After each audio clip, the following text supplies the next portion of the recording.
asto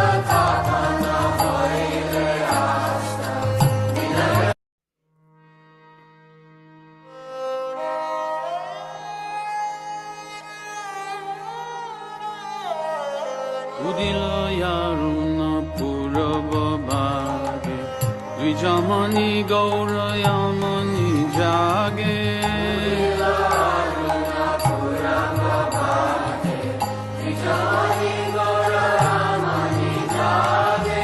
Bhakata samuha loiya sate gela nagara braje Bhakata samuha loiya sate gela nagara braje Tathai tathai bajalo kol gana gana tahe jajera ro Tathai tathai bajalo kol gana gana tahe jajera ro Preme dala dala shonara yanga charane nupura vaje Preme dala dala shonara yanga charane nupura vaje Mukunda Madhava Yadava Hari Bole na bolo re vada na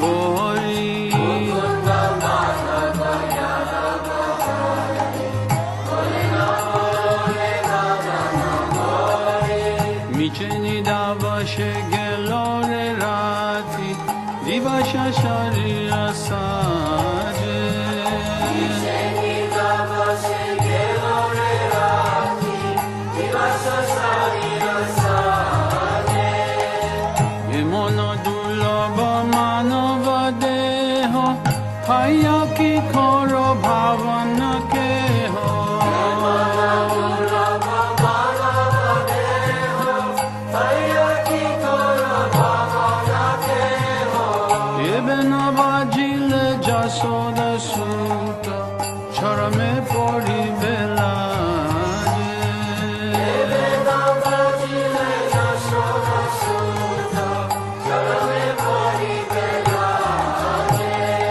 Judita tapana hoile asta Vinagelo boli hoibe vyasta Judita tapana hoile asta Vinagelo boli hoibe vyasta Tabe keno ebe ala sahoy Nabajari doya raje Tabe keno ebe ala sahoy Nabajari doya raje Jivonaya nita jana hasan Tahe nana vidha viparabha Jivonaya nita jana hasan Tahe nana vidha viparabha Namashai kari jatane tumi Taka hoy apana kaje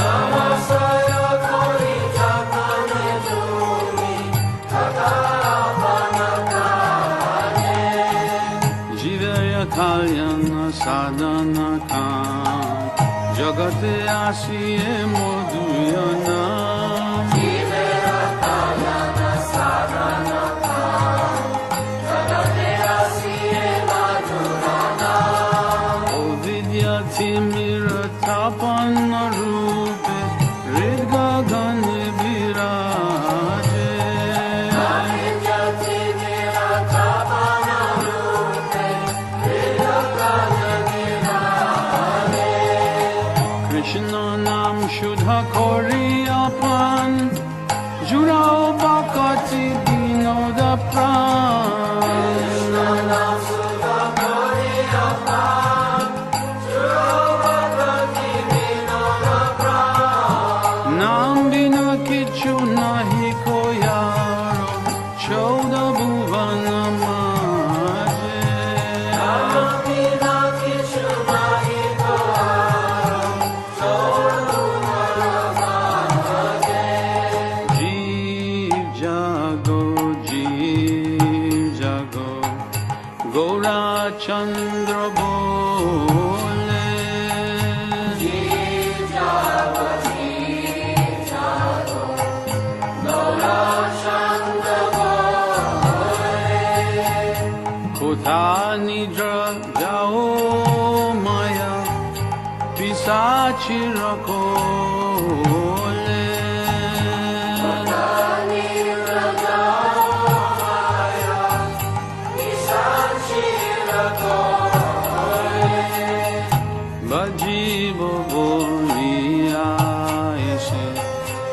সংসার ভিতরে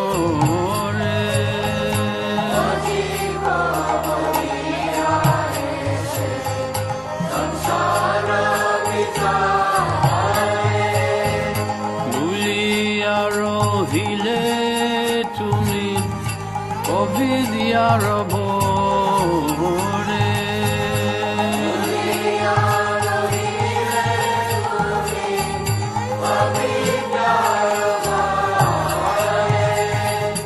তোমার লইতে আমি হইনু অবতার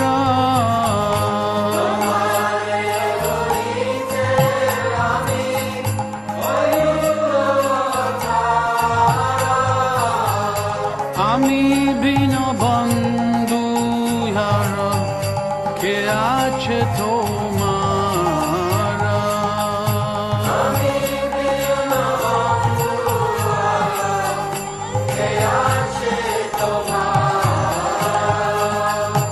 এনেছে ঔষধি মায়া নাশিবার লাগি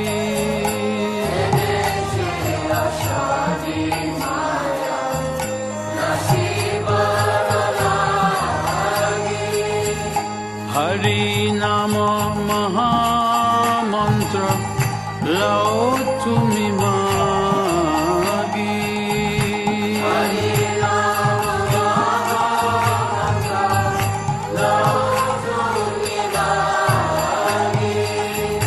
বাকাতি বিনোদ প্রভু চরণ পড়িয়া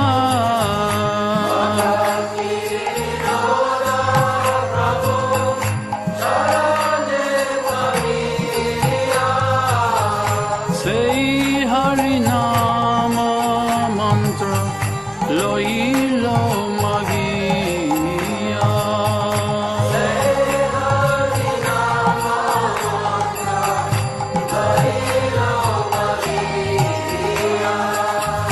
হরে কৃষ্ণ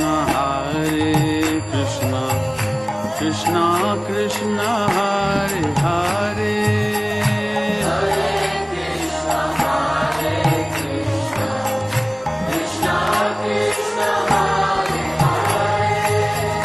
হরে রাম রাম রাম হরে হরে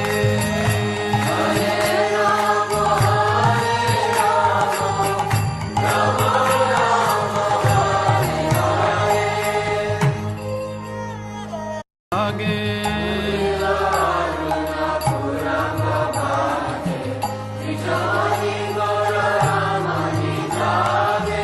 ভকত সমূহ পুণ্য বিহারী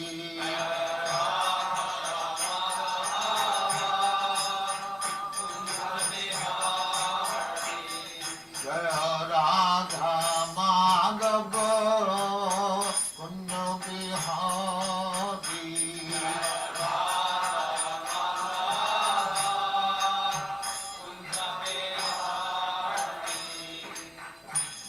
যশোদানন্দন ব্রজজন রঞ্জন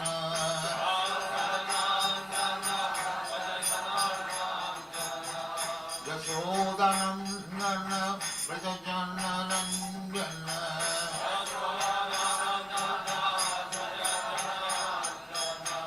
যমুনা তীর বনচারী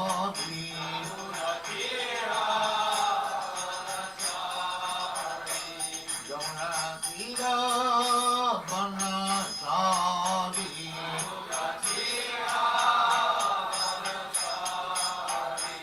জয় রাধা মাধব পুণ্য Bihari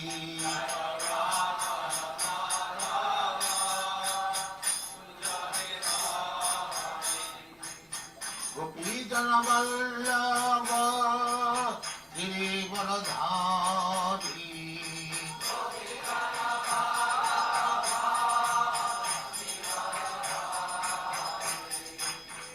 Pidana Vallabha Girivanadhari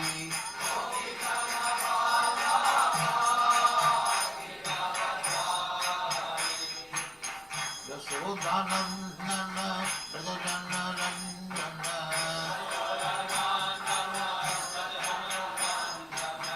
Yasodhanandana Prajajana Ranjana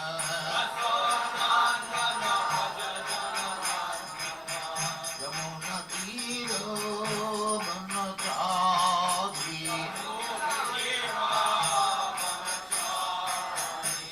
Yamuna Tiro Vanachari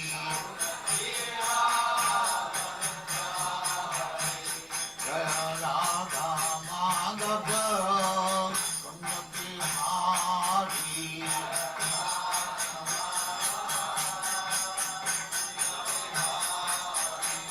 Jaya Radha Madhava Kanyabihari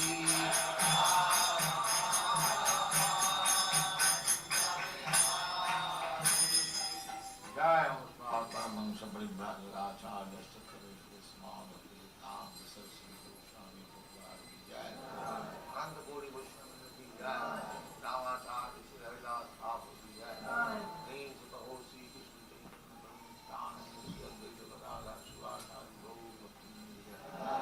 Sri Radha Krishna Bhogavla Sam Kanda Radha Kanda Jai Vrindavan Dham Ki Jai Navadip Dham Ki Jai Ganga Mai Ki Jai Jamuna Mai Ki Jai Guru Dwarka Dham Ki Jai Swami Bhaktivinoda Ki Jai All glories to the All glories to the Thank you very much. Hare Krishna, dear devotees, please accept my respectful obeisances. All glories to His Holiness KAVICANDRA Swami Maharaj. Maharaj, you're welcome to Hare Krishna Africa platform. Thank you very much for honoring our invitation. So, dear devotees, we welcome you to today's Srimad Bhagavatam. We're starting earlier because of the location of Maharaj. So we thank you for joining. It is a pleasure and a great honor to have Maharaj speak with us today at the beginning of a new month. I think it's going to be an auspicious one, a very auspicious month in the Vaishnava calendar. So we're looking forward to a powerful field Krishna conscious month. So Maharaj, you're welcome. Maharaj, your speaker, your mouse is muted. You're muted, Maharaj. Okay. Hare Krishna. Hare Krishna, Maharaj. Please accept my respectful obeisances. Oh, you're at Agush Govardhan. Prabhupada. Huh? That Govardhan or some mountain in Nigeria? Yes, Like Maharaj. Okay. Shivas. Yeah, Maharaj, yes, my humble obeisances. Kusa's there. Oh, I'm surprised. You're at the beach. Where are you now? Thailand or something? Kusa? No, Where it's are just you? a background. Hawaii?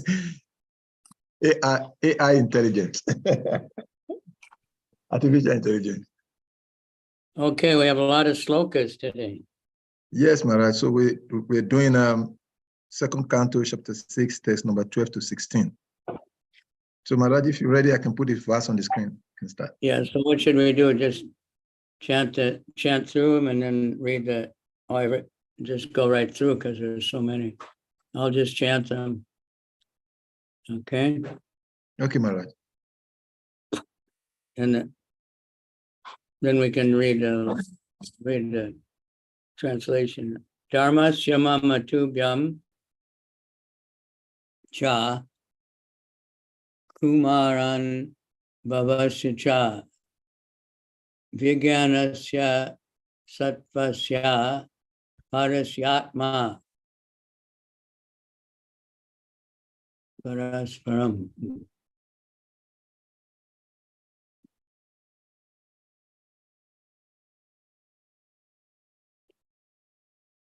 Also, the consciousness of that great personality is abode of religious principles. Mine, yours, and those of the four bachelors, Sanak, Sanatan, Sanat Kumar, and Sananana. That consciousness is also the abode of truth, and transcendental knowledge.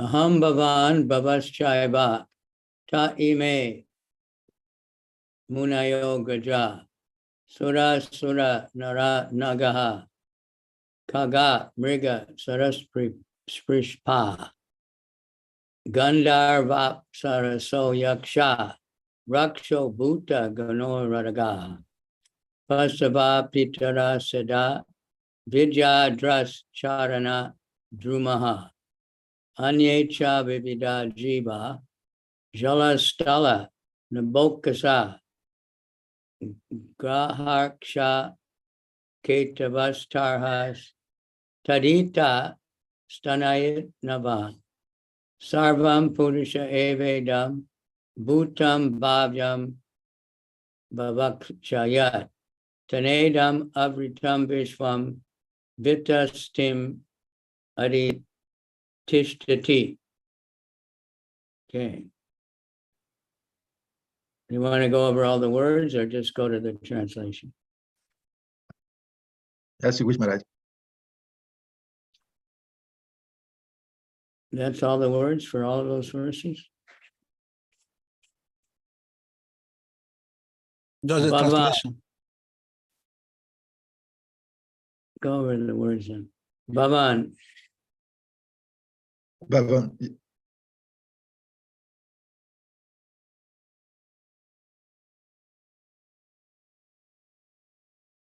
no, it's starting with 13. Aham, myself. Aham, myself. Bhavan, yourself. Bhavan, yourself. Baba, Lord Shiva. Baba, Bhavan, Lord Shiva. Shiva. Cha, also. Cha, also. also. Eva, certainly. Eva, certainly. Certainly. Can learn a little Sanskrit. Te, they. They. Ime, all. Ime, all. Munaya, the great sages. Munaya, the great sages. Agrajaha, born before you. Agrajaha, born before you. Sura, the demigods. Sura, the demigods. Asura, Asura, Asura, the demons. the demons. Naraha, the human beings. Naraha, the human beings. Nagaha, the inhabitants of the Naga planet. Naga, the the inhabitants, inhabitants of the Naga planet. Kagaha, the birds. Kagaha, birds. Mriga, the beasts. Briga, beast. Sahisripaha, reptiles. Sarisripa, reptiles. Gandharva Apsaraha, Yaksha, Raksha, Bhuta, Gana, Uragaha, Pasava, Pitara, Siddha, Vidyadhara, Charana. All the inhabitants of different planets. Or the inhabitants of different planets. Drumaha, Rumaha, Drumaha, kingdom. the Kingdom. vegetable kingdom. Okay, many others. and yet Many others. Cha, also. also. Vividaha, Vividaha, of different varieties. of different varieties. Jivaha, Jivaha, living entities.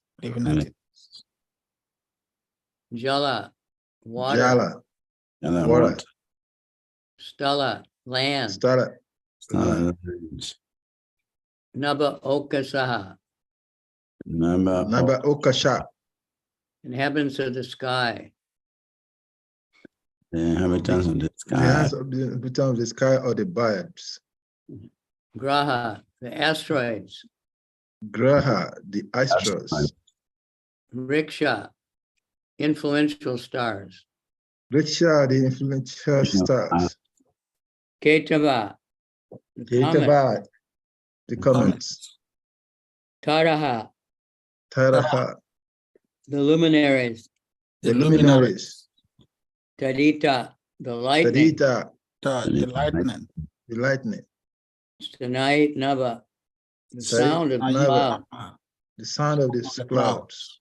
Clouds. Sarva, everything. Sarva, Sava, everything. everything. Purusha, Purusha. Purusha, quality of Godhead. Personality of Godhead. Eva Idam, Eva Idam. Dam. certainly all these. Certainly all this. Bhutam, Bhutan, whatever is created. whatever is created. Cha, also. Yeah, also. Also. Yat, whatever. I think you jumped some.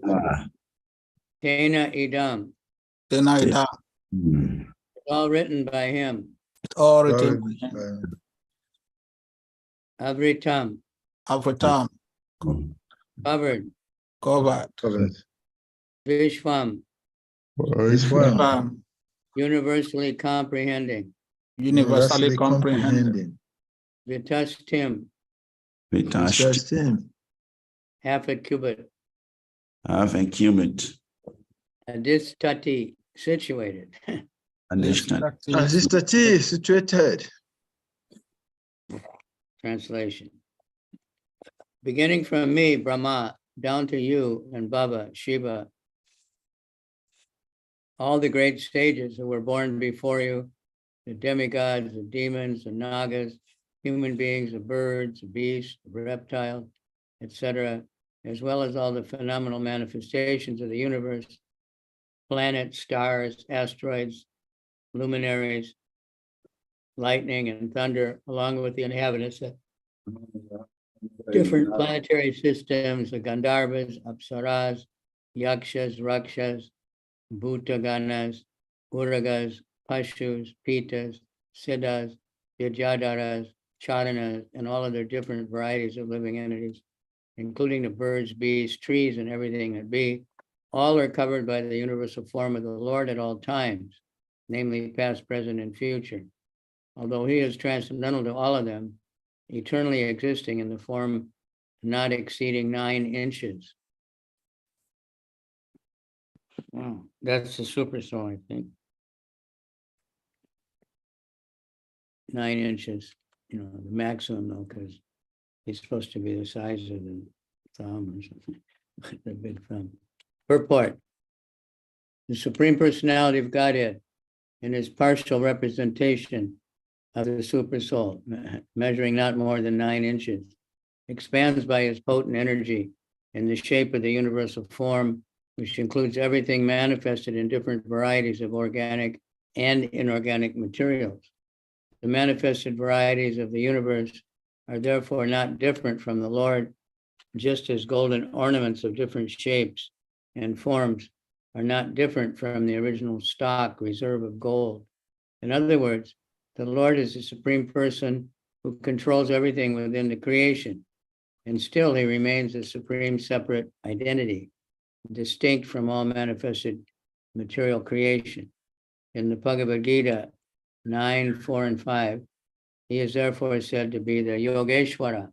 Everything rests on the potency of Lord Sri Krishna, and still the Lord is different from and transcendental to all such identities.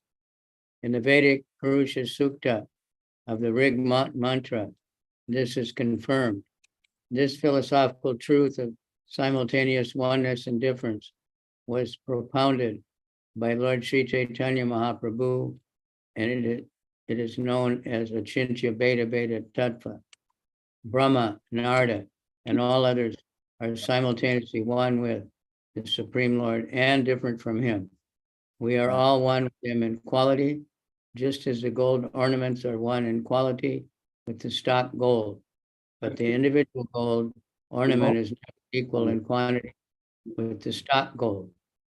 The stock gold is never exhausted, even if there are innumerable ornaments emanating from the stock, because the stock is purnam, complete, Even if the Purnam is deducted from Purnam, still the Supreme Purnam remains the same Purnam.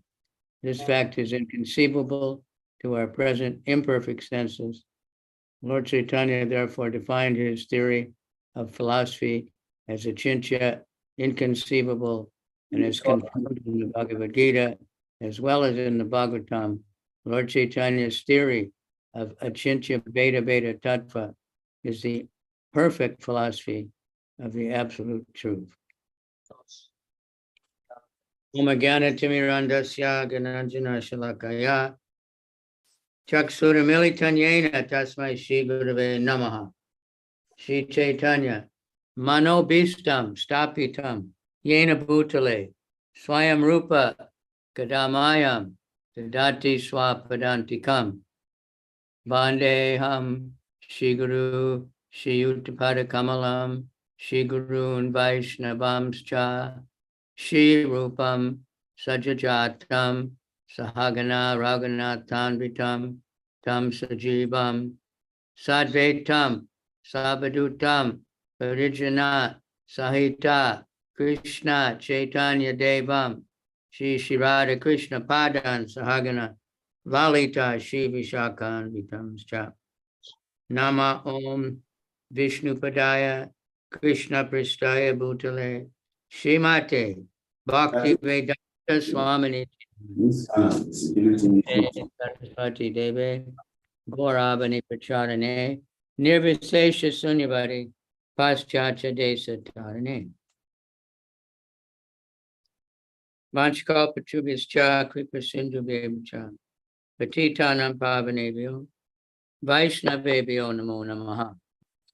Hey Krishna Karuna Sindhu Dina Bandhu Jagat Pate Gopesha Gopika Kanta Radha Kanta Namostate Tapta Kanchana Gaurange Radhe Vrindavanishi Vishabhanu Sute Devi Pranamami Paripriye Mukam Karoti Vachalam Pangam Langayate Garim Tat Kripa Tamaham Bande Shri Gurundina Tarani.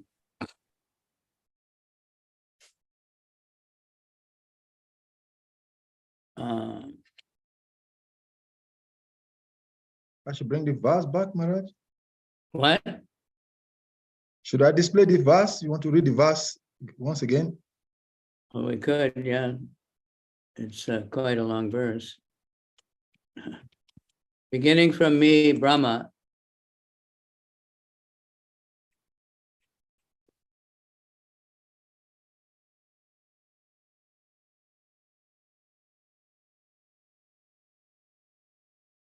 down to you and Baba Shiva, all the great sages who were born before you, the demigods, the demons, the nagas, human beings, the birds, the beasts, reptiles, etc., as well as all phenomenal manifestations of the universes,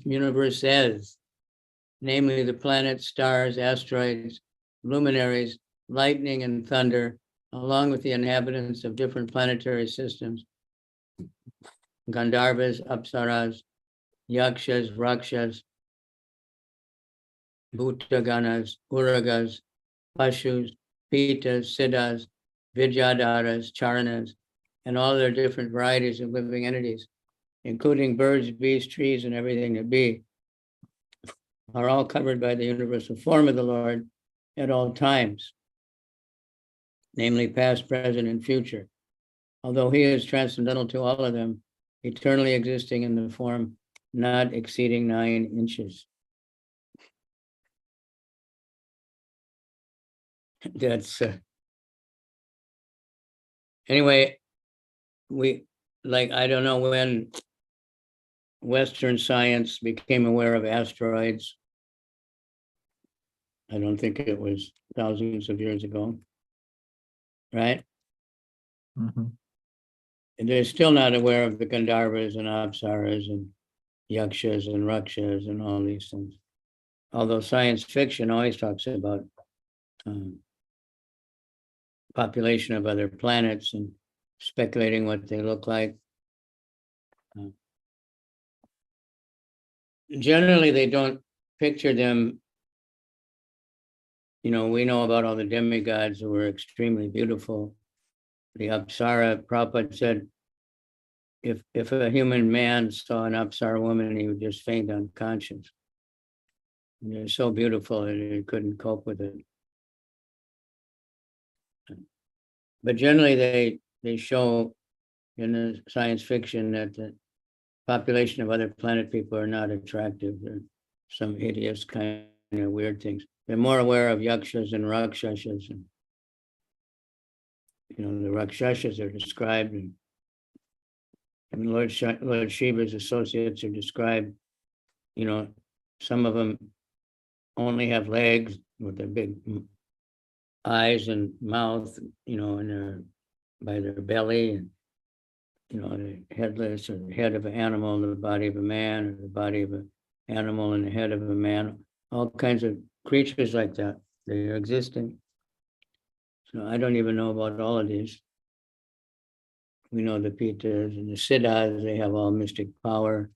They can travel between all the different planets without any kind of spaceships. Gandharvas are the musicians of the universe, the singers.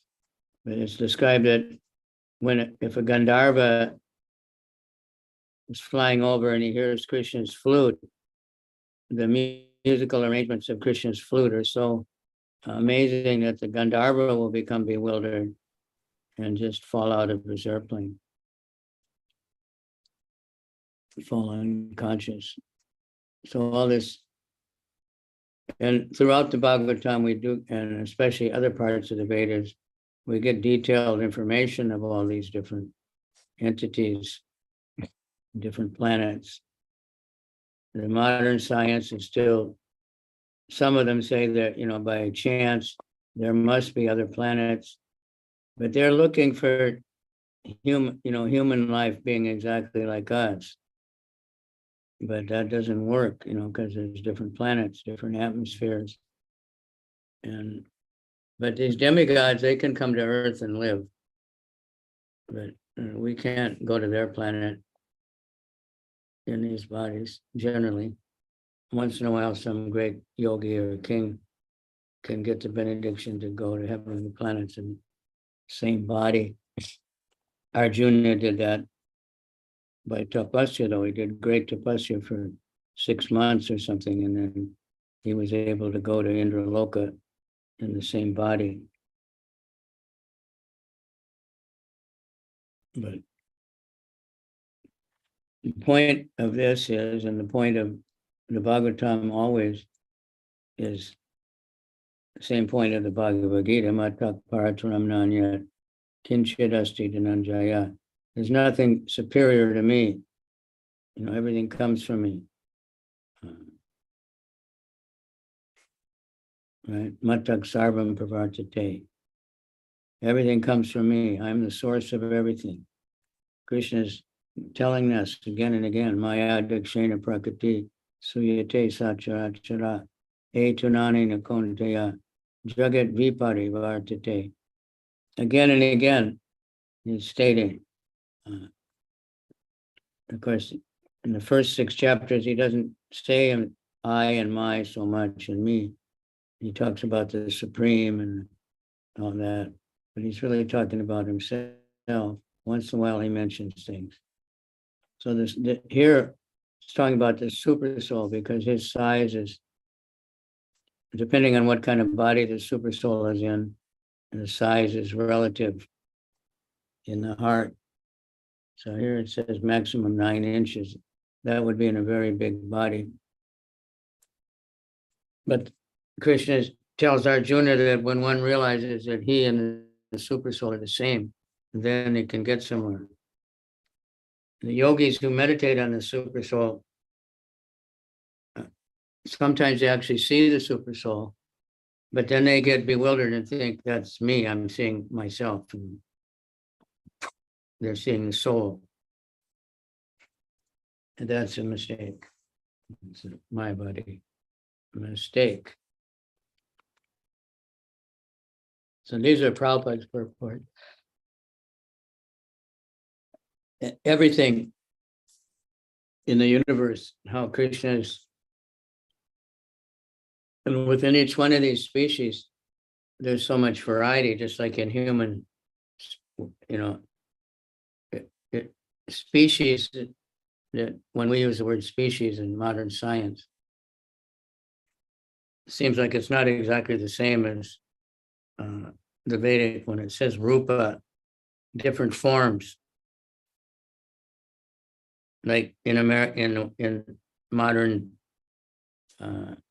science, it's been for some time, they have this idea of different races of human beings.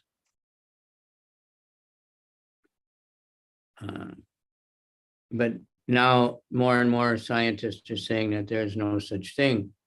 They're humans. Anyone should be able to understand that very easily. I can go to a doctor in Nigeria and he can't say, well, I don't know how the white man body works. It's exactly the same underneath. Inside, they're the same. Japanese are a little different. I heard the intestines a little bit longer or something. The shape is a little different. Some have bigger bones or a different nose. But medically, the blood can be transformed.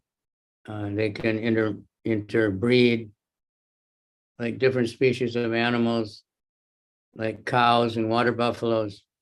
They don't mix. They don't, you don't find a half cow, half water buffalo animal anywhere, even though they live together. They're different.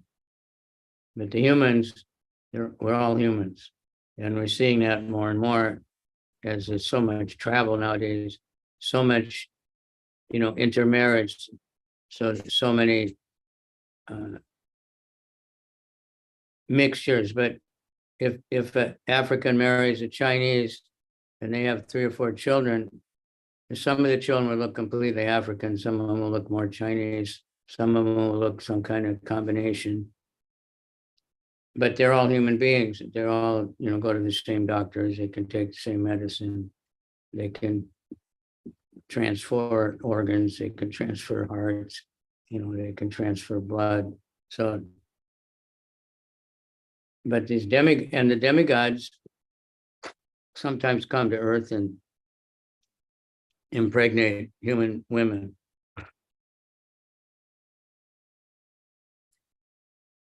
And I haven't heard of human men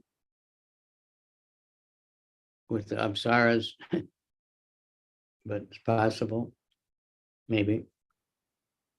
But the point is, everything that's animate and inanimate in this universe, Ishavas Shamidam Kan Sarvam, it's all owned and controlled by the Lord. It's all created by him.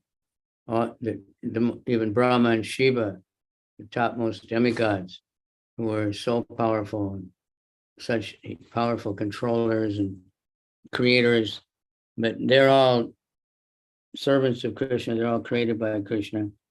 And Krishna's created unlimited Brahmas, not just one. We know the story from in Dwarka, Lord Brahma, our Lord Brahma, he went to visit Krishna. And the doorman said, who is here? And he said, tell him Lord Brahma is here. And so he came back, the doorman came back and said, Lord Krishna wants to know which Lord Brahma. And Lord Brahma was bewildered. He said, the 4-headed Lord Brahma, the Lord of the universe, the creator of the universe. What does he think? Which Lord Brahma? So he went in, and Krishna had mystically invited all the Lord Brahmas from all many universes. And Lord Brahma saw all of them bowing down to Krishna. 8 heads, 10 heads, 100 heads, 1,000 heads, millions of heads, depending on the size of the universe. Turned out that our universe is a small universe, and our Lord Brahma is very small. All these other Lord Brahmas thought that they were alone there. somehow they could all fit in Lord Krishna's palace. But that's another thing. Just like all the Brijbasis, including the cows and all the animals, could fit under Govardhan Hill. Even though Govardhan Hill's not that big in relation to the entire Braj. And then Lord Brahma became humble and realized he's really very small.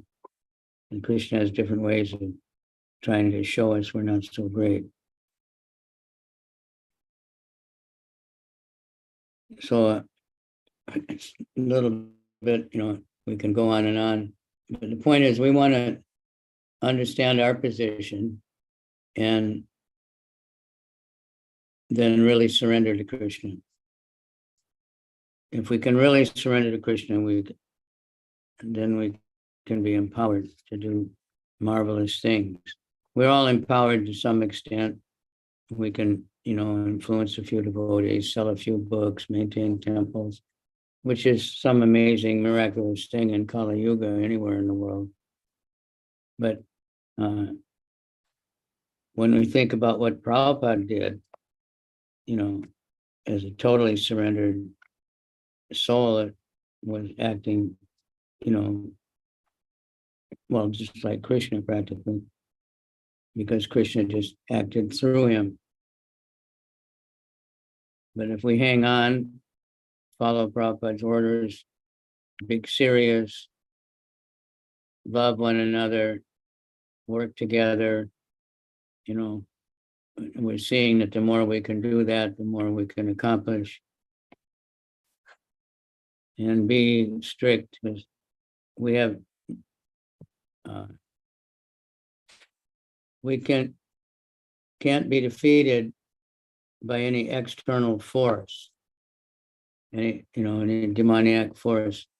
It could never defeat Krishna. So many tried. But our society, Prabhupada said, can be destroyed from within. If we are weak in our sadhana, we're not reading Prabhupada's books and having faith, and we mistreat each other, then Kali Yuga can devour our society. So that's why we try to avoid, quarreling amongst ourselves. And sometimes it gets so out of hand, lawsuits, devotees suing other devotees, devotees running off with their property or their money. So, this is very unfortunate. And we had to tighten up, be very careful, and because then we'll attract, when people see a loving community of devotees, they want to join that. They want to be part of it. They want to transform. It's a good word. I know Satchidananda Swami, he gave I don't know if he wrote a book or it was just a series of lectures, but he was talking about how to achieve transformation, meaning that you really become spiritual. You really let go of all the material attachments and prejudices and, ideas of being superior, or being a controller, and being worthy of respect or worship or all these different things. Being really humble, transform. We transform things as a matter of course every day. One devotee was telling how he saw an advertisement. It was for a Hare Krishna festival in some park. It was in America in the early days. I think it was Vishnu John Swami. And it said, see material transformed into spiritual before your eyes. Witness this magic transformation of the material thing being transformed into spiritual. So he gave a talk, they had kirtan, and he said, now you'll see. And he brought out the boga and said, now we're going to offer this food to Krishna. and it's going to be transformed into spiritual food. So they had an offering, and then they had the feast. So we're doing that regularly. If we're sincerely offering to Krishna for Krishna's pleasure, trying to cook the nicest things according to our abilities, and offering to Krishna, and Krishna converts it. He Krishnizes. Prabhupada made up a word. It becomes Krishnized. And then it's simultaneously one and different. It's potatoes or, or cassava or yams or, rice or whatever, but it's spiritual. So that's what Lord Chaitanya, Prabhupada mentions here, the Achincha Beta Beta Tattva, Lord Chaitanya. Yeah, simultaneously one and difference. That is necessary to understand anything. So here we get the example, Brahma, Narada, they're all simultaneously one in the Lord, but also different. We are also in quality, Satchidananda Vigraha, we're all one with Krishna. But in quantity, we're very, very tiny.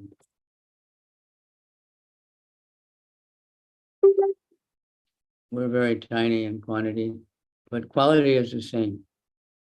Our real quality, our covering is different. And I guess we can understand this thing about the gold mine. Ghana has the world's biggest gold mine, isn't that right? Shivas? Haribol? Yes, Gurudev. Oh, They somebody have. from Ghana has the biggest gold mine in the world, right? So how many tons of gold ornaments have been manufactured out of that gold mine? We don't know. Well, yeah, nobody, well, maybe somebody knows, but they might know how many tons have been taken out. Just that king in that area has so much gold. So, but the gold mine is still the gold mine. It's still so much gold there. And the quality of the necklaces or the earrings or the big, heavy bracelets or whatever, they're gold. It's the same gold, but it's not the same in quantity as the gold mine. And what to speak of all the other, just a second. I'm just in a class. So there's so many gold mines in the world. Isn't that? And there's so much gold out everywhere. Although it's getting harder in many places to get it out of the ground. Even in America, they had a gold rush. There was two of them. One was in California. And gold was practically on the surface of the ground, or sometimes, a tree would tip over and there'd be so much gold in the roots. And they would just go in the river and, pull out a bunch of rocks and there'd be gold there. Now they have to dig up tons of earth to get a little bit. Then there was a gold rush in Australia. So many men running there and getting killed. But there's still gold mines somewhere. And in the heavenly planets, the gold it's no big deal. There's so much. It's just laying around on the edge of the river. People just pick it up and decorate themselves with it. Nobody fights over it. There's no wars over it like now.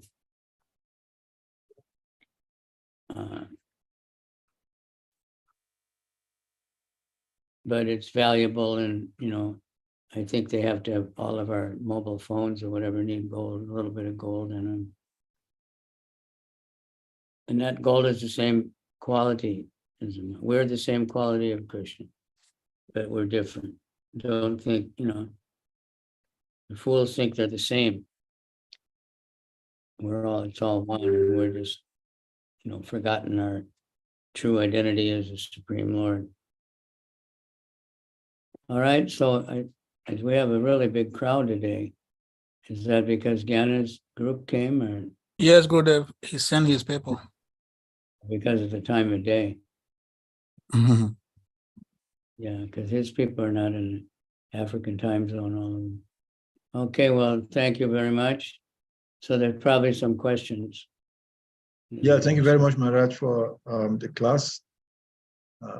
We're fortunate to have your association.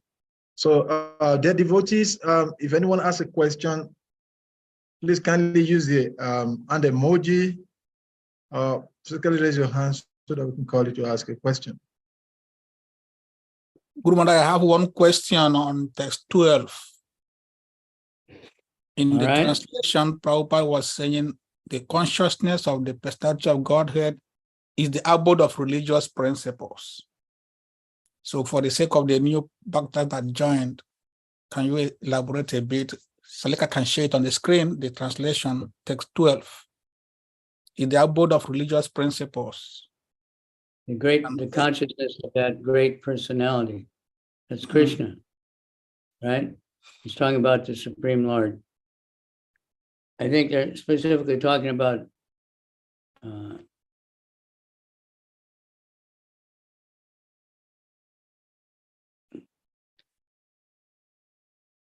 Vishnu or the Super Soul. Religious principles are many. And most religions have the same basic religious principle is mata partanam, everything comes from me. There's no truth superior to me.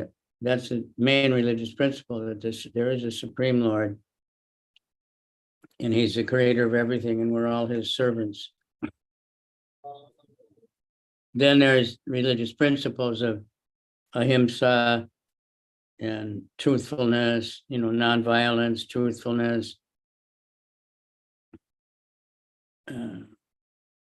What are the, yama, niyama, truthfulness, no stealing. Those are actually religious principles.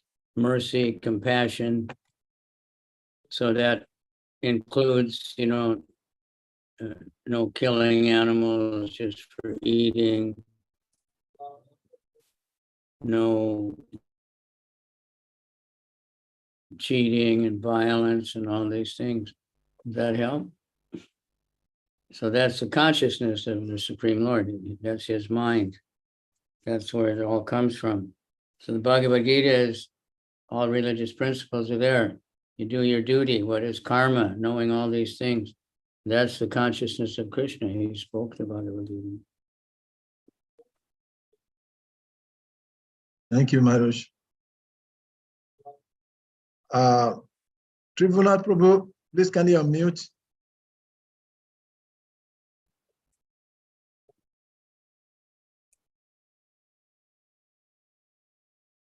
Hare Krishna, Guru Maharaj. Yes, sir.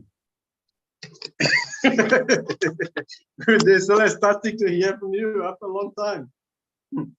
Yeah. I'm coming to Vrindavan on the 19th, 20th. Gurudev, obeisance from all sides. Thousands of obeisance to you, Gurudev. Thank you.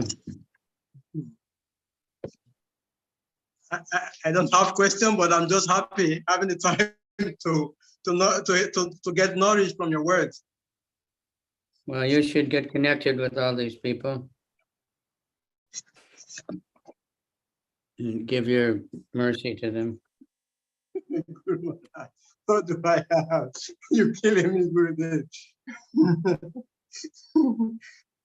My hell is starting on end, Gurudev, just by having this association. You're too far out.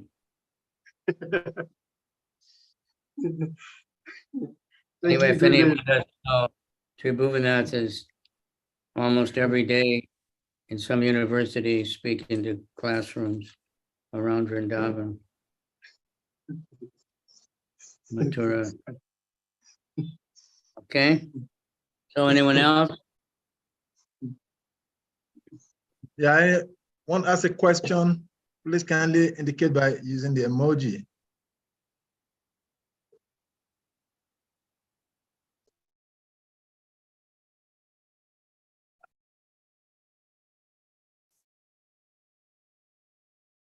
Marat, I have a question.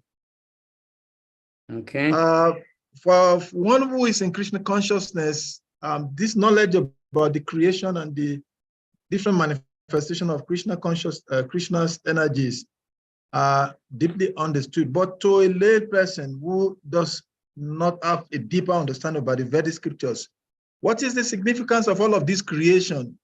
If Krishna's purpose is to enjoy, why would he have to expand himself into all of this material manifestation, three modes of material nature, expanding all of these different forms? What are the purpose behind all of this manifestation?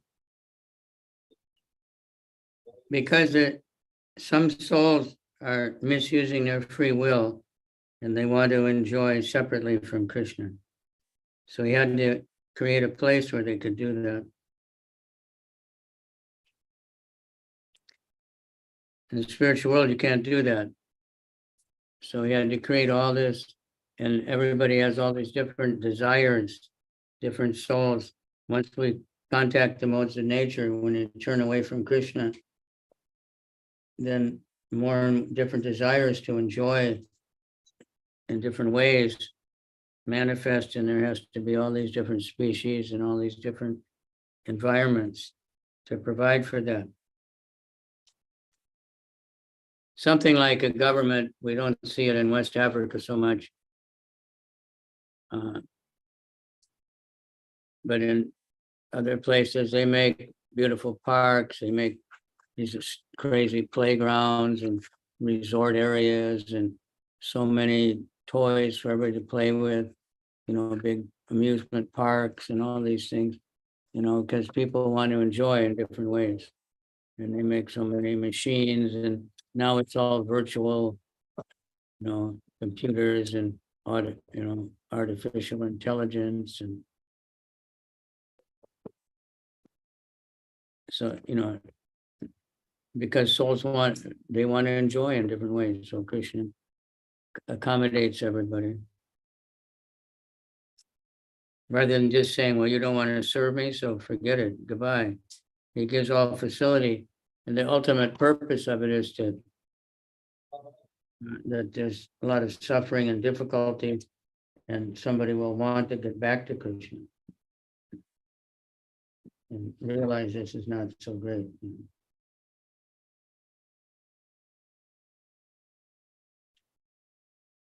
Thank you very much, Marat. Yes, Yeah. Marat. So if the material world is created for divinity to exhibit that, to fulfill these different desires, to try to separately enjoy from Krishna. So the materialist also thinks that this material world is created for their enjoyment, so there is no need for spirituality. So they just engage in sense gratification and enjoy to their fullest. So when he talked about spiritual life, the need for austerity, the need for performance of ayagya, then they said, no, but this world is meant for our enjoyment, so you just have to enjoy. So Maharaj, what's your response to this? Well, that's a mistake. That's what we think. But to enjoy, there's karma.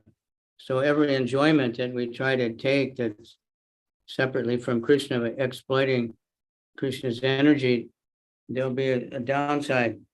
So it's really meant for, like a prison is, you know, supposed to be meant for reformation, to correct the criminal-minded people so that they won't be criminals anymore. So Krishna also comes into this world with different religions, different scriptures. And that's the ultimate real purpose of it, is to get us to get out. So, but the Maya is trying to test us, and you want to enjoy, you want to enjoy. No, you can't enjoy. You're always going to get trouble. So eventually we'll realize that.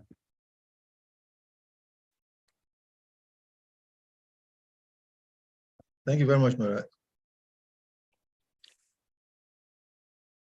So does anyone ask questions, comments?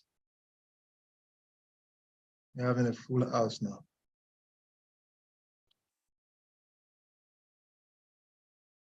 Yeah, Ganesh Shakti Prabhu, please kindly unmute.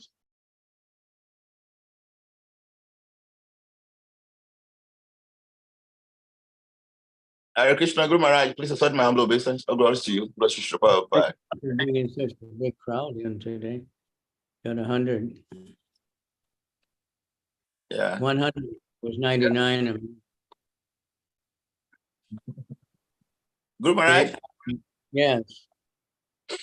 Yeah, so my question is, if there is no enjoyment in the material world, does it mean it's wrong for a devotee to try to amass wealth in the service of the Lord?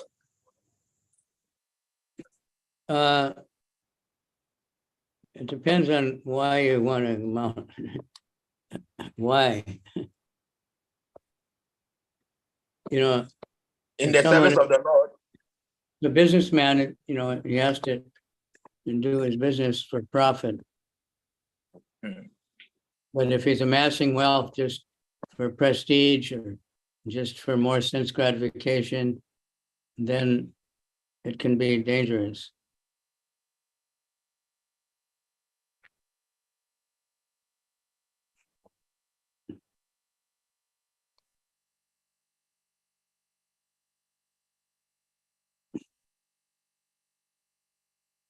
Thank you, Maharaj. Nana. So we have to be careful, you know, because if someone just see, like, we saw it happen to many devotees, even temples. If they think, and even Prabhupada, we know it was Leela, but Prabhupada did this for our benefit. He said, you know, he saw his godbrothers, they were sannyasis, they were begging, and he thought, I'm in business, I'll make a lot of money, then I'll preach. But it all fell apart. So, but if someone is amassing wealth, but they're just using it along the way for Krishna, that's good. But if we get this idea that I'll just dedicate all my energy to making money, and then when I get a certain amount of money, I'll do some wonderful preaching, that's wrong. That's a big mistake. Because we forget, then those people try to do that, they forget their spiritual practices. They think I'll do that, I'll catch up later after I get the money. We saw it happen to a few of our members there in Ghana, one of them in particular.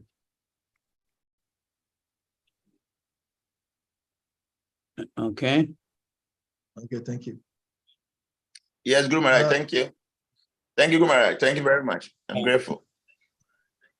Okay, Nana, please kindly ask a question. Thank you very much. Maharaj, kindly accept my obeisance. Greetings to my master, Diana Sachuda.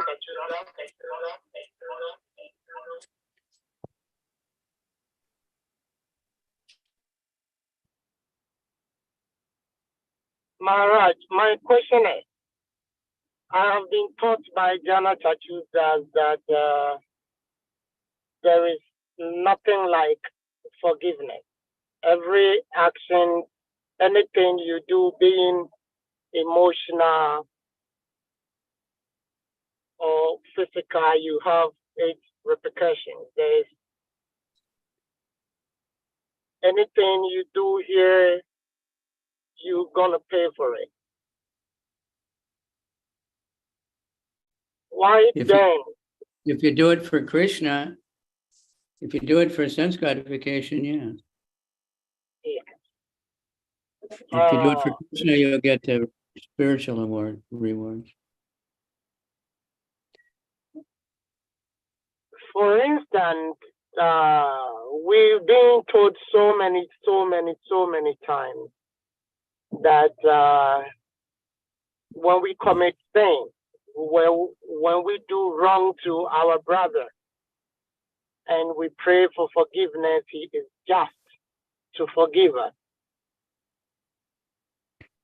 My question is, Maharaj, is there any atonement or any spiritual prayer for one to do to wipe his sin so that he will not get karma, he won't get payback for it? Thank you. Yeah. Hare Krishna, Krishna Krishna, Hare Hare. Hare Hare Rama, Rama, Rama, Hare Hare. Hare Krishna, Krishna Krishna, Hare Hare. Hare Rama, Rama, Rama, Hare Hare. Hare Krishna, Krishna Krishna, Krishna, Hare Hare Rama, Rama, Hare Rama, Rama, Rama, Hare Hare.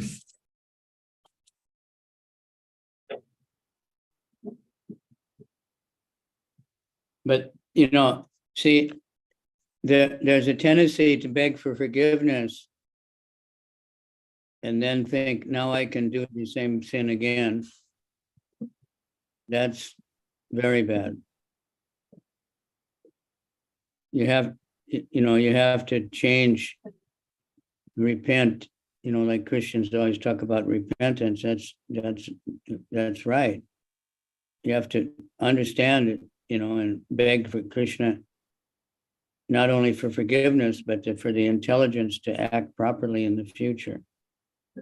There may be some reaction, but not as much as it should have been. But if someone's doing these sinful, offensive things, thinking I can just get forgiveness, and then the reaction will be worse than for someone who's in ignorance.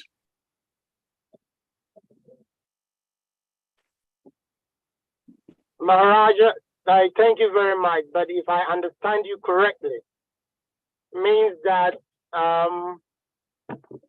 if somebody does not know what he does is a sin, the repercussion is lesser than one who does know this is wrong and he still continues doing it, or he does that. Is that correct? Yeah, something like that. If he's thinking, please forgive me so I can do it again, like many men who abuse their wives. Oh, I know you'll forgive me. I'm sorry. And the woman being kind and merciful says, yes, no problem. And then for a few weeks, he's nice and he beats her up again. That's terrible. I'm most grateful. Very well understood.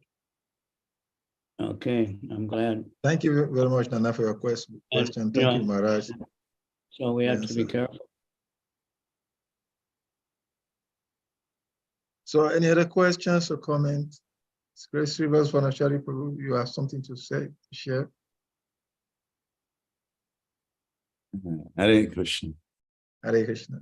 I'm just here to listen to Maharaj. Okay, anyone else?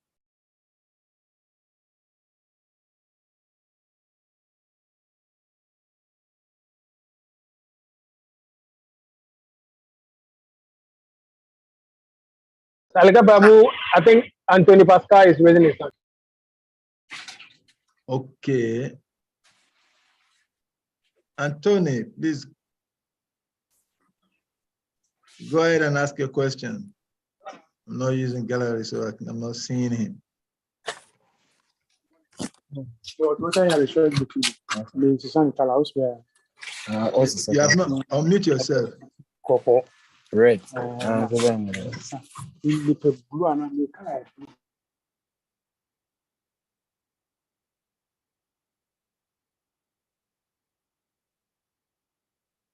Potema, Anthony. unmute yourself. Potema, unmute. Penda, yep. Ask your question. We can't hear you yet. My master choose Nana Yebiafo. I wanted to know if you are staying with somebody, then the person continue doing something bad to you, you draw his attention, this thing you are doing, I don't like it. He continue doing it more than 10 times. And if you also, you return to do something bad to the person, is it fair or what? Is it right to take revenge after tolerating for a couple of times? Yes, please. More than 10 times. Then he's continuing to do what you told him. You just confront the person.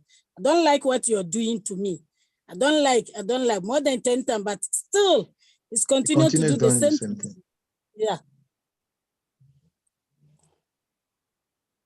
I didn't really hear what that was. What she's saying is that if someone keeps offending you, doing things that is not acceptable to you, and you reproach him or her, telling him that this is not good, I don't like it, and the person continuously do the same thing more than 5-10 times, if one decides to revenge after taking tolerance for the first to 10 times, is it all right?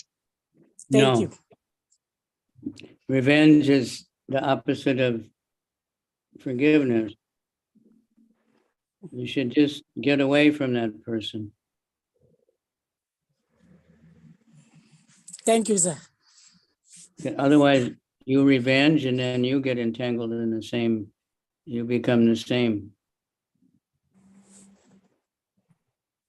You know the Bible, it says, vengeance is mine, saith the Lord, isn't it? Isn't that from the Bible? Right? Isn't it? All right, sir. Thank you. Isn't it? I think that's in the Bible. Yes. Thank you.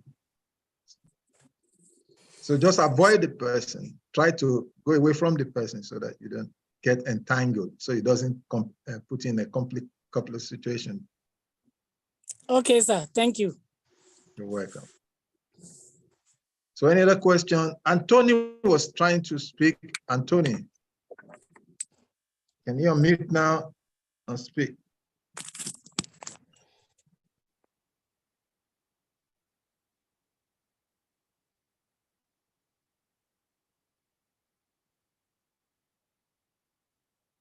Anthony Pascal, you wanted to ask a question?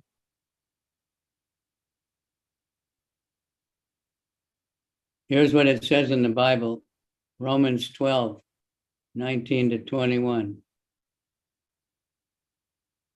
Dearly beloved, avenge not yourselves, but rather give place, for it is written, vengeance is mine, I will repay, saith the Lord. Therefore, do not give place unto wrath. Therefore, if your enemy is hungry, feed him. If he's thirsty, give him drink. For in so doing so, you will heap coals of fire on his head.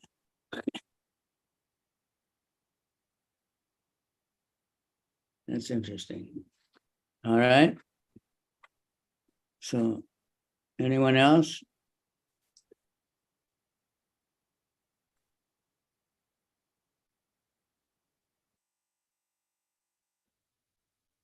I'm really honored that we can speak to so many people all at one time. And I really want to thank Kusa Prabhu for organizing this. And I think he's in charge of organizing all the speakers. He's done a great job of finding the top speakers. And I know they really like the meeting the Africans. It's bringing the, it's letting the world know that Africans are not all, jungle, bungy, I don't know what you call them there, but, not just savages in the jungle. They're educated, cultured Vaishnavas. And that you're getting to hear from so many devotees from around the world, because basically no one travels to West Africa. although you have the most popular speaker at the moment, young sannyasi, Swami Bhagavan Kesha Maharaj, is coming to Ghana for the anniversary festival. I hope he can travel around a little bit to other countries. I think he might have been there before he was in sannyasi. But anyway, very fortunate. All right. Yes, Maharaj, please, in the last sentence in the text of today, Lord Brahma was describing a form of the Lord that is 9 inches. Please, could you explain a little bit about this, because it boggles the mind. Is Krishna just 9 inches width? Which text are you talking about? The last text, I can put it on the screen. Lord Brahma is saying that Text 16. although he is transcendental to all of them, eternally existing in a form not exceeding 9 inches. So what form is this? Is that the eternal form of the Lord? Soul. So it says in the purport, the super soul. It's a partial representation of the Lord. Because all these things come from that Chiradakashai Vishnu. He's also he manifests as a super soul.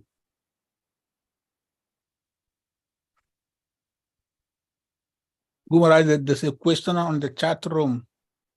African is the richest continent, but poorest. No, not that one. Not that one. The one before it. From Joseph. Joseph, is there any ritual or mantra for someone who is too weak spiritually to gain his consciousness for once? Yeah. Hare Krishna, Krishna Krishna, Hare Hare. Hare Rama, Rama, Hare Hare. And association, with devotees. Vaishnav Seva Nama Sankirtan. Chanting is not an ordinary ritual. It's just for material gain. And it depends on how, weak spiritually. I don't know exactly what that means, but we're chanting the Maha Mantra is, of course, offering food to Krishna, following the principles, but it's beyond any kind of ritual. But it takes time because we're very contaminated, very fallen. But just like cleaning a dirty thing, if you just keep scrubbing and keep cleaning, it'll get clean. But if we clean our heart and then let all the dirt back in, we have to be careful. Okay, thank you. Joseph, you had chanting of the holy name of the Lord in association of devotees. It's recommended. Nana asked a question. Africa is the richest continent in the world, but yet the Africans are the poorest. Is there any spiritual meaning to this, and why? Well, it's Kali Yuga. So the rich people of Africa are some of the richest people in the world. But they're exploiting and they're not sharing the wealth. So that's a problem. And somehow or other,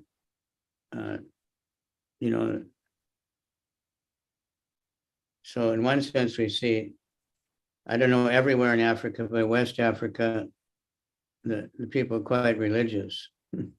You see God name all over the place and churches everywhere, mosques.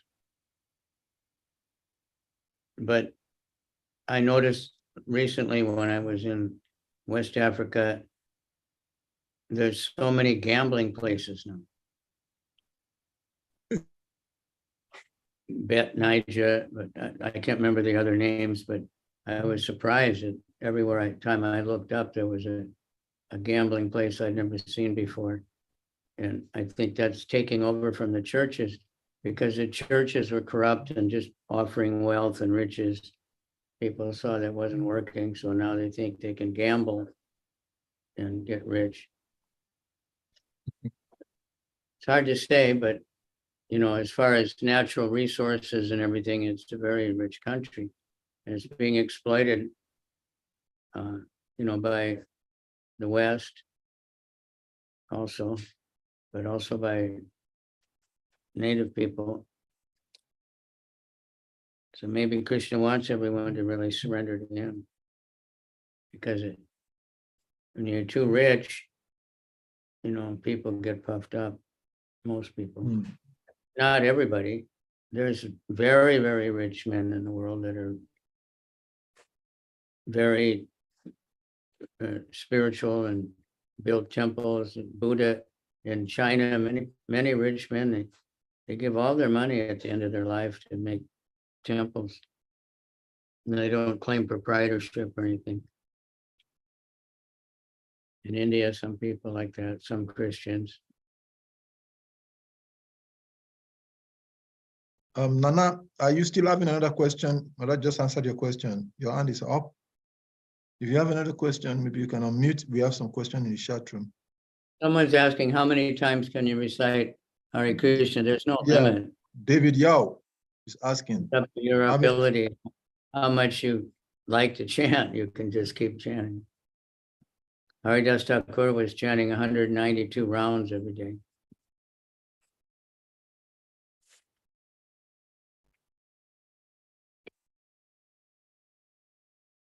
You had that, David Yao. As much as you can, there's no limit. Any is good. But the main thing is, if you're actually trying to make spiritual progress, you should have some minimum number that you chant every day. Some minimum number of rounds that you chant daily, so that you're regulated. Then you'll gradually get stronger and stronger. If you just chant whenever you feel like it, then sometimes you won't chant. Sometimes you chant a lot, so that it's not as effective. Okay, Maharaj, we have another question in the chat room. Hildegard is asking, if someone owes you a huge sum of money and doesn't want to pay, will I be wrong if I send him to jail? Well, you can't send him to jail, but you could take him to court. If you have legal proof that, you know, that you loaned him the money. I mean, I don't think you have the power just to put someone in jail. That's the government has to do that. So there's many cases like that of people, but you have to have proof, you know, legal proof that you loaned him the money. That's not a, you know, sometimes we make a friendly loan trusting someone, then there's nothing you can do legally. But he will suffer eventually more than you're suffering by karma. Okay, Maharaj, another question is here from Adiza Ali. Adiza Ali is asking, please, how can one meditate effectively? My mind always wanders in places it's not supposed to be when I'm meditating. So do I concentrate on things that I'm meditating for, like health, family, or love, and picture them, or I just sit down, close my eyes, and not think or concentrate on anything? How to control the mind, and where should the mind be focused on while chanting or meditating? Well, in this day and age, the recommended meditation is mantra meditation. And the mantra recommended is Hare Krishna Mahamantra. So we try to concentrate on the holy name. If looking at pictures of Krishna helps you, or thinking of, but the name itself, just on that sound vibration, like if you're listening to some music that you like, you'll concentrate on it very much and you won't be hearing anything else.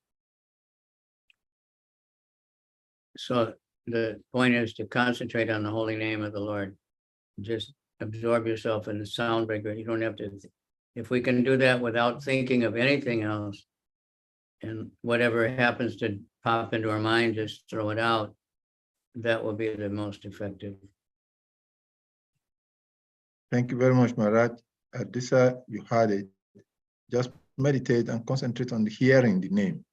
And as you do that, you get result. So another question is then, Maharaj, from Linda.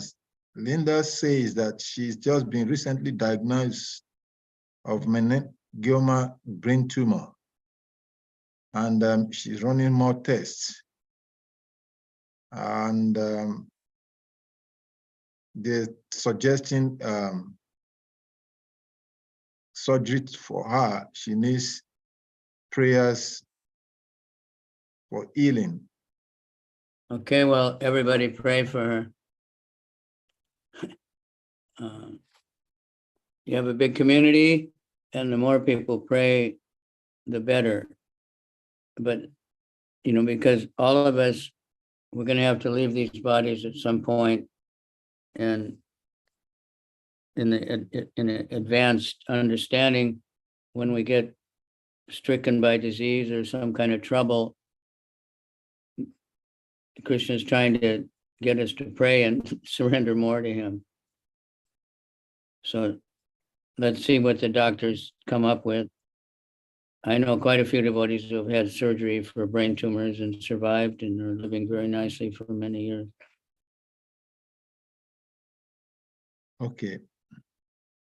Mami says she's trying his best to find work, but seems he can't get it. It's a question for prayer so that. Yeah, same thing. Any help? We have a community, we pray, I pray for everybody. Sometimes you can't find work. Like many people couldn't find work in the COVID, and they become YouTube millionaires or TikTok millionaires or something. It's quite amazing.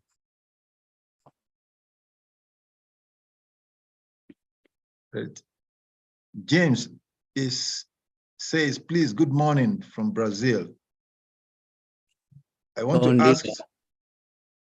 to ask Prabhu about the specific number of times to chant the Hare Krishna Maha Mantra daily for beginners like himself. What is the recommended numbers of time to chant for beginners? That's case by case, how much you're able to chant without, like I said, if you can chant 2 rounds a day, that's better than saying I'll chant 5 rounds, but some days not chanting 5 rounds. Find a number that you can do every day, and you'll gradually get stronger and automatically do more. So, James, I hope you add that. Chant numbers you. Bom dia. Obrigado. Yes. Maharaj is speaking presently. Bom dia means good day in Portuguese, and obrigado means thank you. Easy words to learn in that language. I don't know if the language is, those words are easy to learn. Okay, Maharaj, we have another question in the chat room from Nana. Nana says, does Krishna has a dual priority? If so, what is the feminine priority of Krishna? Radharani.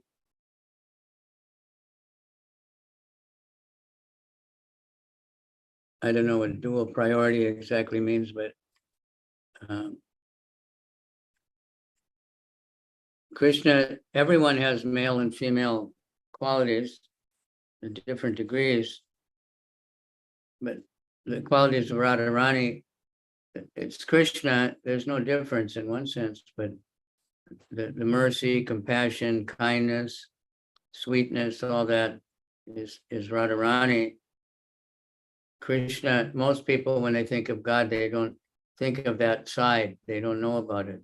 They think of the power and fear of God or the creation, the greatness, the inconceivable nature, unknowable. But this is in the Vaishnava, we have understanding of both sides. It's there in other scriptures to some extent, but they don't stress on it usually. But Radharani, so that's why we have Radha and Krishna. We're chanting Hare Krishna, Sita Ram, Radhe Shyam, Krishna and Radharani. So now you get the answer. We have another question from P. Prosper. P. Prosper says, please, what do I do to identify my purpose in life journey? And then Pinda Bottima also like that question. I think both wants to know, how do they identify the purpose in life journey? This question is from David. And this one is from P. Prosper. P. Prosper is asking, please, what do I do to identify Prosper life journey? Well, human life is meant to go back to Godhead. It's meant to get out of the material world. So in order to find it and understand it, Krishna has come and he's given the Sankirtan movement. He's given the Bhagavad Gita, Srimad Bhagavatam. And if we take advantage of it, we'll understand. And like here, we have association of devotees. Thank you, Maharaj. Another question from Adisa. Adisa comes back again. He says, thank you once again, Maharaj. Is there any special mantra to chant daily when you want people owing you money to pay back what they owe this? What mantras to chant? No matter what, there's a nice song by Bhakti Vinod. Grihe tako bani tako, harinama bolodaka, sukhi dukhi, chant the holy name. Whether you are a renounced person living in the forest, whether you're a householder in the house with a family and a business or whatever, whether you're happy, whether you're sad, just chant Hare Krishna. And pray that there's something about karma. One thing, you should never loan money. Vedic culture, they don't give loans. You don't borrow because you can get very entangled in karma for that. So sometimes someone borrows money just with the purpose of cheating. That's very criminal. Sometimes they borrow money with all good intention, but for various reasons, they're not able to pay it back. And then if they still owe you money, you'll have to take birth to try to get it back next life. It's very entangling thing. So sometimes you just have to say, okay, we lost it. But if the person's actually cheated you and you have the proof that they borrowed it, then you can, go to court, I think. But that's also very troublesome. But we don't recommend just praying for material things like that. Pray for service to Krishna and love for Krishna. And then you can come to the point, and it may work out then when you become more spiritual that Krishna inspires and makes it, you get it back. But even if you don't, you can go on with your life without just hating someone, only thinking of that money you lost. But I think who's our scholars here, Srivas or somebody, is that be neither a borrower or a lender be? Is that Shakespeare or is it from the Bible or where is it? Kenna, you know? Huh? It's famous saying, neither a borrower nor a lender be. You get in trouble, you get entangled, you get in anxiety. And now the banks are making money and making a profit, you know, we'll loan you money, but you have to pay back double. You know, if you don't pay back, they'll kill you. They'll take away everything you know, but they're still encouraging you to borrow money all the time. Use your credit card. That's a quote from William Shakespeare, Maharaj. Yeah. That's what I thought. It's a good advice. You know, very good advice. So if you've already done it, you know, you don't know why the person can't pay you back, you know. So if it's a good person and you can make a deal that he gives you a certain amount every month or something, you know, you can afford, because if it's a big amount, maybe they can never get that much all at once. But if you let them pay back, or if you owe money and you make a deal, I can give you so much every month, you know, a good person will be satisfied with that. Unless he's desperate for money himself. It sometimes happens. So that Shakespeare gave good advice on this one. Good. There is another question from Adomako. Adomako, kindly unmute. Ask your question. Okay. Hi. My question is,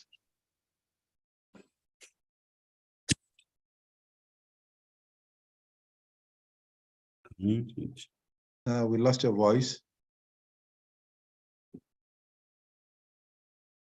Adomako, unmute. Yeah, you hear me? Yes. Yeah, we can hear you. Yeah. Yeah, good. My question is, if someone live on this planet and the person is not either Christian or Muslim or Hindus or Krishna, but that person is a very good, honest person. To everyone he come across, to his country, he do the best thing as a human being to do, as what God want that person to do. So if that person die, where is he going? Is he going to heaven or is he going to hell? That is my question. Yeah, at least you'll get a, you know, depends on, you know, other things also. But you'll get a decent life and maybe a chance to become a devotee. Pious activities usually lead to better things. But then that person may also be, you know, killing animals, eating meat all the time, and then there's something for that. But then it depends. So, but it doesn't necessarily, you know, it's like when I met Justice Oputa, Charlie Boy's father, he was saying that it's not that you have to, you know, love Jesus, you know, say I'm a Christian, okay. You have to be like Jesus, you know, and if someone is living the right kind of life, even he doesn't know about some particular religion, he's going to get a better life in the next life and get a chance to develop more spiritual life. Thank you, Maharaj. Maybe better. It's going to most likely get a much better human birth, or maybe a demigod. depends on other activities also, because we don't know everything. Thank you. Thank you. Ganshaki Prabhupada is up, but can I ask this question? Then you follow after that. There's a question from Seth Bayer Mensa. Seth Bayer Mensa asked a question. Said, Hare Krishna Maharaj, please accept my humble obeisances. A science still like Shotari Das, the devotee of Lord Chaitanya Mahaprabhu, committed suicide because of an offense and still get liberated. If a science in the age of Kali, in Kali Yuga does the same thing, does he still get liberated, please? Again, that depends on many factors. So, depends on the circumstances, the reasons, what, many things. So we can't say. There's a very famous Christian preacher in America, and he's not liked by many people because he's very, very wealthy. But on one interview, someone was asking him a similar question about, can this person go to heaven or that? And he said, well, that's not for me to decide. That's for God to know. I can't say. That was, I thought, quite good, understanding, humble. But because he's become very, very rich, so it's criticized a lot. And he's not fanatically Jesus. He says people from other religions can also go to heaven. So the fanatic Christians don't appreciate him. But it's not for me to decide whether someone's going to get liberated. That's up to Krishna because he knows everything. Thank you very much, Maharaj. Ganashakshi Prabhu, please kindly on me. Okay. Hare Krishna, Guru Maharaj, please, my humble obeisance again. Guru Maharaj, with your permission, I would like to say something in regards to the question Adomako asked. He's my very good friend from Sweden. I know, so I really know that why he was asking that question. So if you permit me, I would like to say something about Guru Maharaj. Question was that? He wanted to find out that if somebody is not a Christian, a Muslim, a Hindu, or a Christian, but this person is a good person, he deals people nicely. So if this person dies, will he go to heaven or hell? And you answered him very well. I wanted to see, with your permission, I wanted to add something to what you said. Yeah, please. Okay, thank you, Guru Maharaj, for the opportunity. I'm grateful. So, Admakon, what my master was saying is, there are many factors that will determine whether one will go to heaven or hell. So in the case of the example you gave, the person is a good person. He treats everybody well. But what of the fact that if this person kills animals and eats? So to you, the person eating meat is not a sin. But by the scriptural injunctions, anyone who kills and feeds on the flesh of the animal, that person is culpable. There's a punishment for that. So you can't just say, okay, the person is a good person. He treats everybody well. Because of that, he goes to heaven after death. There are many other considerations that Krishna, God, will consider based on scriptural injunctions. Okay? So it is not a straightforward answer. Okay, the person is a good person. He treats everybody well. Maybe he pays tithes. He helps the needy. He does all the things that in our own understanding, the person is a good person. But there are many other factors that scriptural injunction will consider for one to become qualified to go to heaven or hell. Something like an example, the person is a meat eater. He's maintaining a slaughterhouse. He's killing so many animals daily for food, even though he's a good person. So this factor might, obstruct him. But my Guru Maharaj said at the end of the day, it is God who would determine if this person is qualified to go back to Godhead. So, Guru Maharaj, thank you very much for the permission. I'm very grateful. Thank you very much, Ganashakshi. You still have to add that even the Bible says that heaven and earth shall pass away. So devotees are not really enthusiastic of going to heaven. Yes, that's true. World, all my people are very much aware with that point. Everybody that follows me knows that I mean, heaven and hell is going to pass away. It's only the kingdom of God. But even the heaven that's going to pass away, there's qualification for that. If you kill animals for food, you can't go to heaven. It's not going to be very easy for you because that's a terrible thing to do. Hare Krishna. I just, Krishna. I don't know what religion the guy was, some scholar, and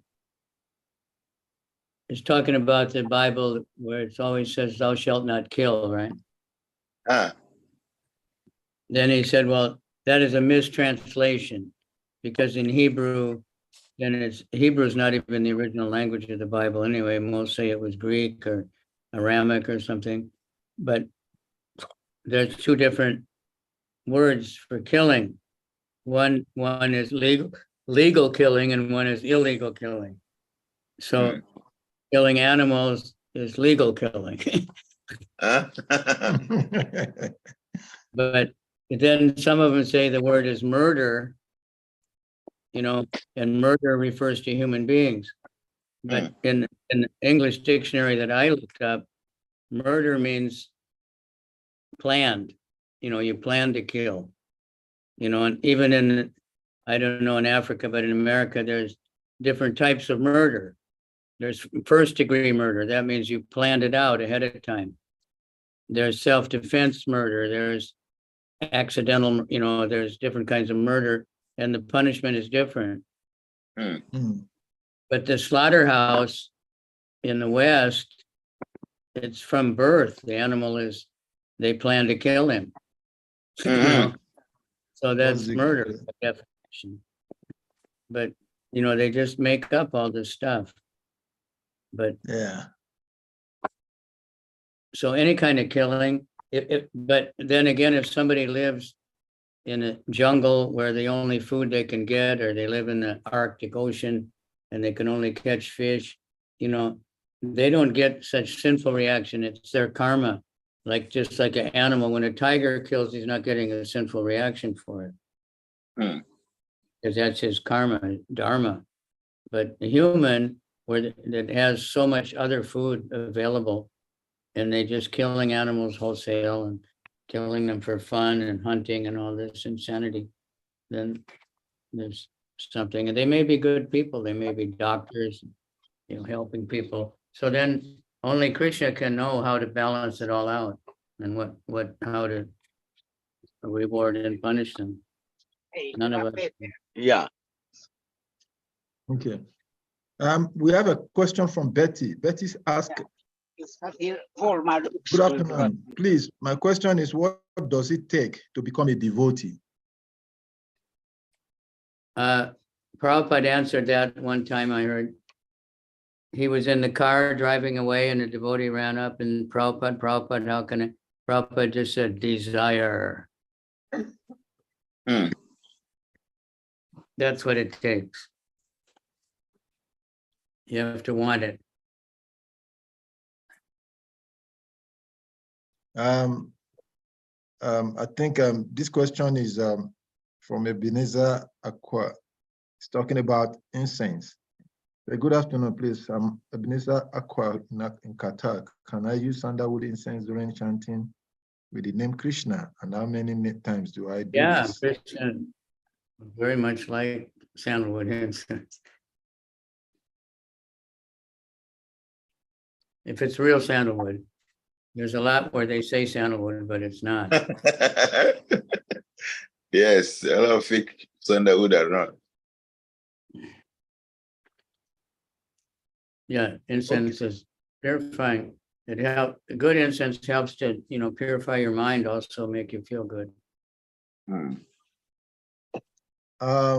James is asking a question. Please, how do we deal with the karma of eating meat if our parents fed us with meat since childhood until we become adults? To choose what ourselves with. If you take to spiritual life and become vegetarian, then, like myself, I ate lots of meat. I was born right after World War II in America, when meat eating really took off. America became, like my father's family, they were immigrants And they would go to the butcher shop and bag the bones and boil the bones to make soup, you know. But by the time I was born, you know, everyone in America had a lot of money, actually, a lot of opulence. And my kids are going to get all the meat they can eat, you know. And so I still suffer, you know, physically from that, eating so much meat. But there's no more, you're not going to go to hell for it or anything. Your body has some reactions, but it's not that you're going to go to hell for it. Don't worry about it. Thank you very much, Maharaj, for all of the answers. Once you make that proper choice, you know, you're not creating anymore. And somehow we had the karma to have to go through that to learn our lesson. Yeah. Thank you very much, Maharaj, for the answers. Thank you very Thank much, you. everyone, for asking the beautiful questions. Good questions, you know, it's enlivening. Yeah, thank you all very much. I'm not seeing any question in the chat room or hands up, so Yeah, we've been here for 1 hour 42 minutes. So it's been quite a long time. Thank you very much, Maharaj, for offering your. Yeah, thank you very much, everybody. So it's on this note, I'll request Propaganda. He's done a really yeah. good job. Thank you very much, Maharaj. Starting with I request everyone on the platform to please kindly I just want to say one thing here. Let us chat. Okay, hold on. Maharaj wants to give us a message. The way that Yannichuk Shus, you know, he didn't wait till he had a big following to do something.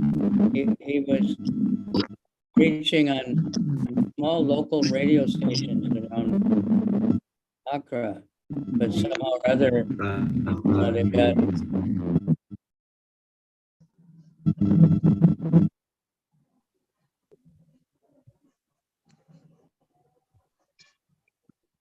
Maharaj, unmute your mic. Please carry your mute.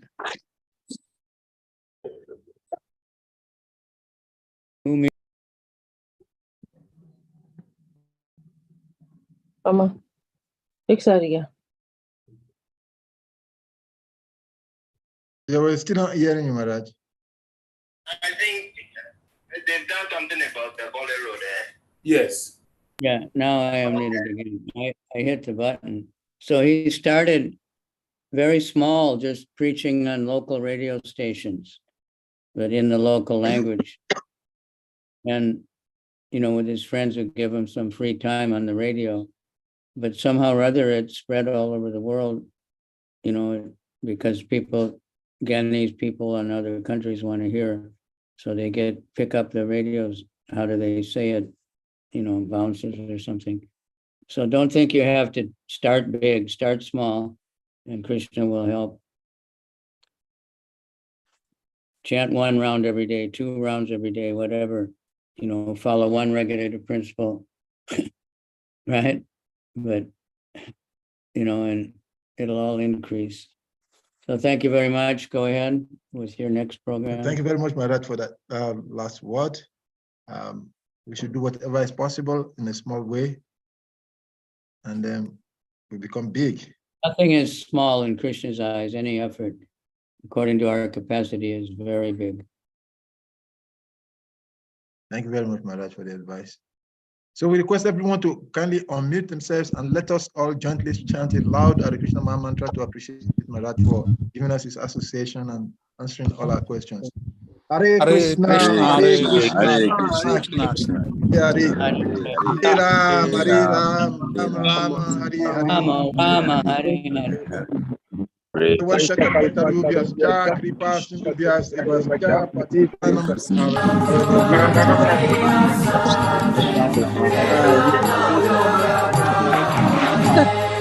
Thathai, bajalo kol, gana gana chahe janjera ro. Birazcık sonra çekiyorum.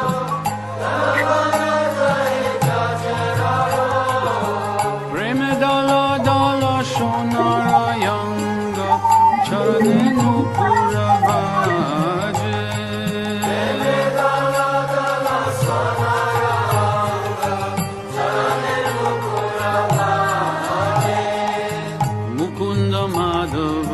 Yadav Hari. Bolna bolo re vadana bori.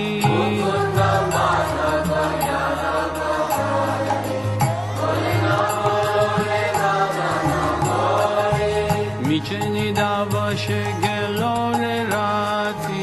Divasha sharira saje. Micheni davashe gelore rati.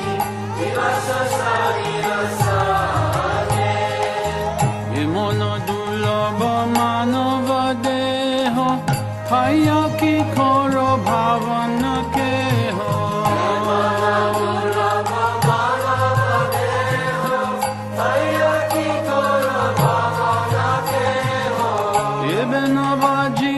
Jasoda Suta Charame Pori Velaje Evena Vajile Jasoda Suta Charame Pori Velaje Yudita Tapan Hoile Asta Vinogelo Boli Hoi Bebiasta Yudita Tapan Hoile Asta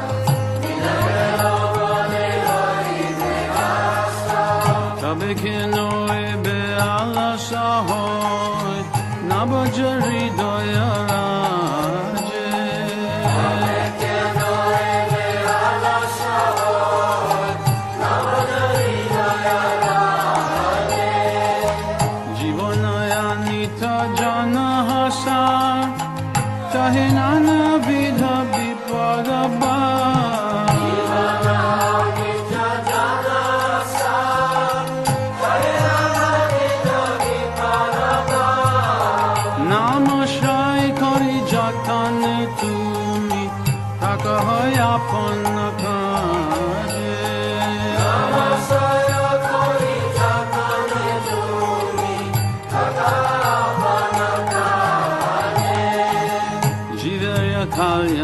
Sadhana kan jagate asiye moduyana Jivera kalyana sadhana kan jagate asiye moduyana O vidya timira tapana rupe ridga gan viraje O vidya timira tapana rupe ridga gan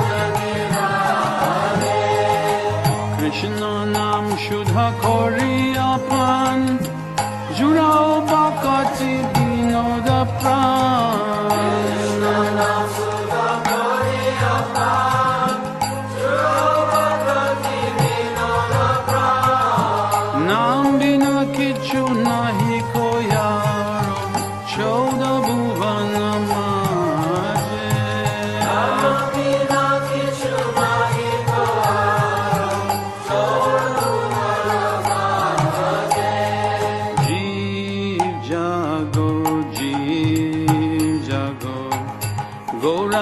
Chandra bole Jeev jago Gaura Chandra bole Kotha nidra jao maya Pisachi rakole Kotha nidra jao maya Pisachi Bajivo bolia ese sansara bitore Bajivo bolia ese sansara bitore Bulia rohile tumi Ovidya rabore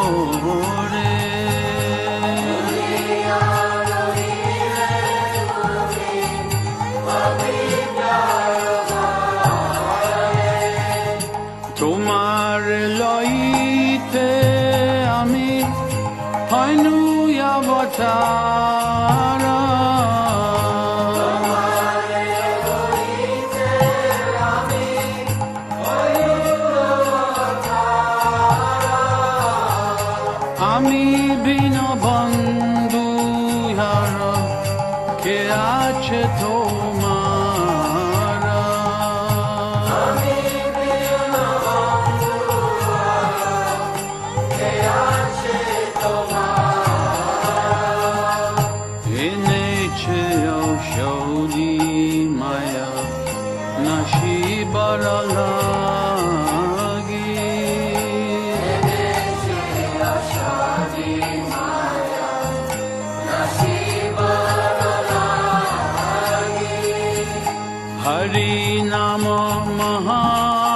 mantra lao tumi magi.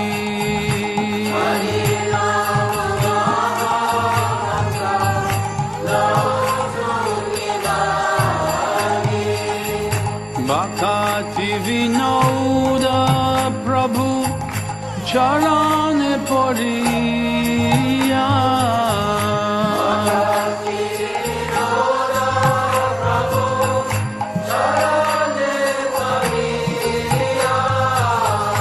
Say Harinama mantra loilo magiya.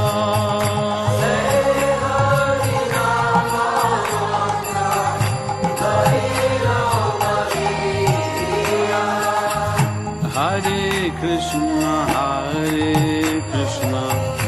Krishna Krishna, Hare Hare.